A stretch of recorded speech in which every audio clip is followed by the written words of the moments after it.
बोलिए सदगुरुदेव भगवान की जय।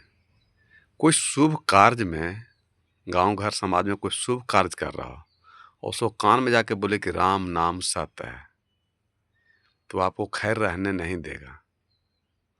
वो आपसे झगड़ा झंझट कर लेगा। लेकिन वही जब शरीर से राम निकल जाते हैं तो ठठरी पर बांध करके गांव के 50 आदमी कहते हैं कि राम नाम सत्य है।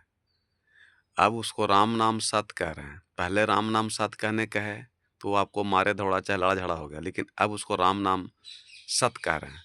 तो ये कान में चिट्ठा देवे से जमराज जी के यहाँ पास हो जाएगा। जो बचपन से लेकिन पढ़ा, संस्कृत का प्रैक्टिस किया और उसको परीक्षा देवे घड़ी जाके दे दे उसको मैथ का क्वेश्चन, तो फेल करेगा पास, वो फेल कर जाएगा। उसी प्रकार मनुष्य जीवन भर कहता है कि धन नाम सत्य है, बेटी नाम सत्य है, बेटा नाम सत्य है, पढ़ाई नाम सत्य है, लिखाई नाम सत्य है, note, bank balance, ATM card, ATM Paytm नाम सत्य है। और अंत में उसको समझाते हैं कि राम नाम सत्य है। सत्संग से इंसान भागता है, लेकिन आपको लास्ट में सत्संग ही काम देगा। ये सत्य बात है कि सत्संग आपको बैंक बैलेंस नहीं देगा, बेटा नहीं देगा, बेटी नहीं देगा, धन नहीं देगा, मकान नहीं देगा, गाड़ी नहीं देगा, घोड़ा नहीं देगा। लेकिन सत्संग वो चीज़ देता है जो धरती से आवागमन से मोक्ष मुक्ति देता है। वो सत्संग जिसे इंसान भागता है। जीवन सत्संग के नाम से आदमी नफरत करता है, राम के नाम से नफरत करता है, लेकिन अंत में उसको कहता है कि राम नाम सत्य है। तो आपका जो धन नाम, बेटा नाम, प्रतिष्ठा नाम, पढ़ाई नाम, लिखाई नाम, तो एक लास्ट में तो काम नहीं दे रहा है। लेकिन माता पिता बचपन से यही सिखाते हैं। कोई भी अपने पर बेटा को, बेटी को, पति पत्नी को सत्संग से जुड़ने नहीं देता है, भक्ति करने नहीं देता है। अंत में उसको कहता है कि राम नाम सत्य है। तो अब काला चिट्ठा उसको कान में दे रहे हैं, जमराज जी उसको पास कर देंगे। वो चिट्ठा देने से काम नहीं चलेगा, चोरी करे से काम उसको नहीं चलेगा। अब क्योंकि जो राम तत्व आपके भीतर में था उसको तो राम नाम कहीं बोलने नहीं दिए, सत्संग सुनने नहीं दिए, सत्संग में जाने नहीं दिए, और अंत में उसको कह रहे हैं कि राम नाम सत्य है। इसलिए आपका जीवन बेकार हो जाएगा सत्संग के बिना।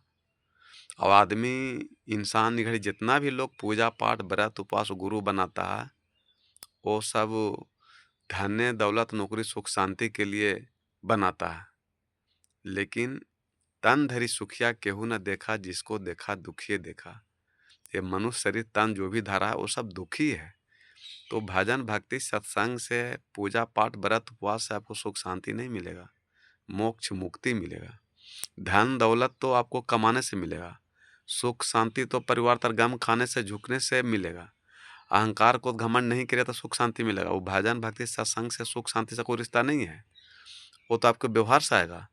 पूजा पाठ भजन भक्ति सत्संग से यही आपको मिलेगा कि मोक्ष मुक्ति आवागमन से मिलेगा छुटकारा।